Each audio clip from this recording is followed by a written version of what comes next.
जय मां काली।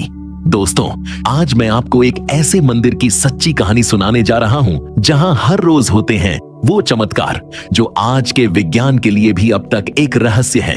कहते हैं इस मंदिर में अगर कोई भक्त सच्चे मन से मां काली को अपनी जीभ अर्पित करता है तो ठीक 24 घंटे के भीतर वही जीभ दोबारा जुड़ जाती है। जी हां, हम बात कर रहे हैं पश्चिम बंगाल के प्रसिद्ध दक्षिणेश्वर काली मंदिर की। वो स्थान जहां भक्ति, विश्वास और शक्ति तीनों एक साथ जीवंत हो उठते हैं।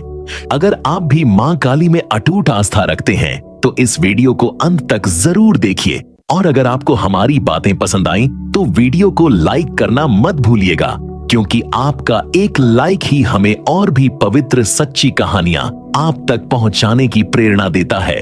कोलकाता के उत्तर में गंगा नदी के तट पर स्थित यह मंदिर न सिर्फ बंगाल बल्कि पूरे भारत की भक्ति भावना का प्रतीक है। कहते हैं यहाँ की हर ईंट, हर घंटी और हर दीपक में मां की उपस्थिति महसूस की जा सकती है। रात के समय जब गंगा किनारे आरती की लहरें उठती हैं तो ऐसा लगता है मानो स्वयं मां भवतरिणी आकाश से उतरकर अपने भक्तों को आशीर्वाद देने आई हों। इस मंदिर का इतिहास भी उतना ही अद्भुत है जितना इसका रहस्य। सन 1847 में रानी रासमणि को एक दिव्य स्वप्न आया। उन्होंने देखा कि मां काली उन्हें आदेश दे रही हैं, मेरे लिए गंगा किनारे एक मंदिर बनवाओ ताकि मेरे भक्त वहां आकर मोक्ष पा सकें। रानी ने इस आदेश को अपना जीवन उद्देश्य बना लिया और कुछ ही वर्षों में दक्षिणेश्वर का भव्य मंदिर खड़ा कर दिया। धीरे धीरे यह मंदिर इतना प्रसिद्ध हुआ कि यहाँ हर दिन हजारों भक्त दूर दूर से आने लगे।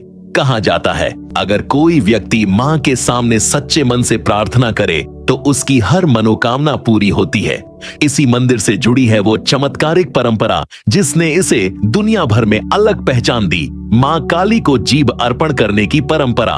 लोग कहते हैं जब कोई भक्त किसी बड़ी भूल या पाप का पश्चाताप करता है तो वह मां के चरणों में अपनी जीभ काटकर अर्पित करता है, और फिर जो होता है वो किसी चमत्कार से कम नहीं।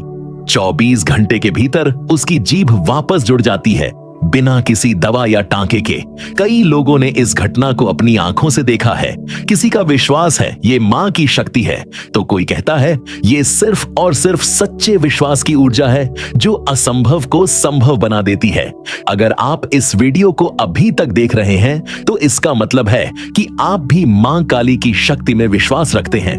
तो क्यों न मां का नाम लेकर नीचे कमेंट में लिखें जय मां काली, ताकि मां का आशीर्वाद आप तक भी पहुंचे।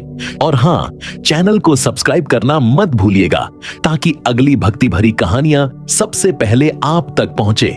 मंदिर के गर्भगृह में काली माता की मूर्ति काले पत्थर की है और उनके चरणों में भगवान शिव की सफेद संगमरमर की प्रतिमा लेटी हुई है।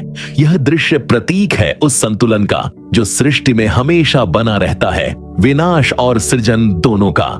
यहीं पर श्री रामकृष्ण परमहंस ने मां काली की साक्षात साधना की थी। कहते हैं एक रात वह इतने भक्ति भाव में डूब गए कि मां काली स्वयं उनके सामने प्रकट हुई। उस दिन से यह स्थान सिर्फ एक मंदिर नहीं रहा बल्कि एक जीवंत शक्तिपीठ बन गया। आज भी लाखों श्रद्धालु यहाँ मनोकामना लेकर आते हैं। कई लोग वाव लेते हैं कि अगर उनकी मनोकामना पूरी हुई तो वे अपनी जीभ मां को अर्पित करेंगे, और जब वो ऐसा करते हैं मां भवतरिणी की कृपा से उनकी जीभ दोबारा जुड़ जाती है। इस रहस्य को कई डॉक्टरों और वैज्ञानिकों ने समझने की कोशिश की, लेकिन आज तक कोई इसे समझ नहीं पाया, क्योंकि यह विज्ञान नहीं, भक्ति की शक्ति है। शाम के समय जब गंगा के किनारे मां की आरती होती है, घंटियों की गूंज, दीपों की ज्योति और भक्तों की जय मां काली की पुकार सब मिलकर ऐसा वातावरण बनाते हैं कि हर भक्त का रोम रोम कांप उठता है। ऐसा लगता है जैसे स्वयं काली माता आपके चारों ओर विराजमान है। अगर कभी जीवन में आप कोलकाता जाएं तो दक्षिणेश्वर जरूर जाइए। मां के चरणों में कुछ पल बैठिए और महसूस कीजिए उस अदृश्य शक्ति को जो हर दुखी आत्मा को सहारा देती है, हर टूटी आशा को जोड़ती है और जो यह साबित करती है कि भक्ति जब सच्ची हो तो चमत्कार अवश्य होता है। तो दोस्तों, अगर आपको यह सच्ची कहानी पसंद आई हो तो वीडियो को लाइक करें, अपने दोस्तों के साथ शेयर करें और सब्सक्राइब करें हमारे चैनल को, क्योंकि मां काली की ऐसी भक्ति कथाएं हम हर हफ्ते लेकर आते हैं। अंत में बस इतना कहूंगा, जय भवतरिणी मां काली, जो भक्तों की जीभ नहीं उनके दुख काटती हैं।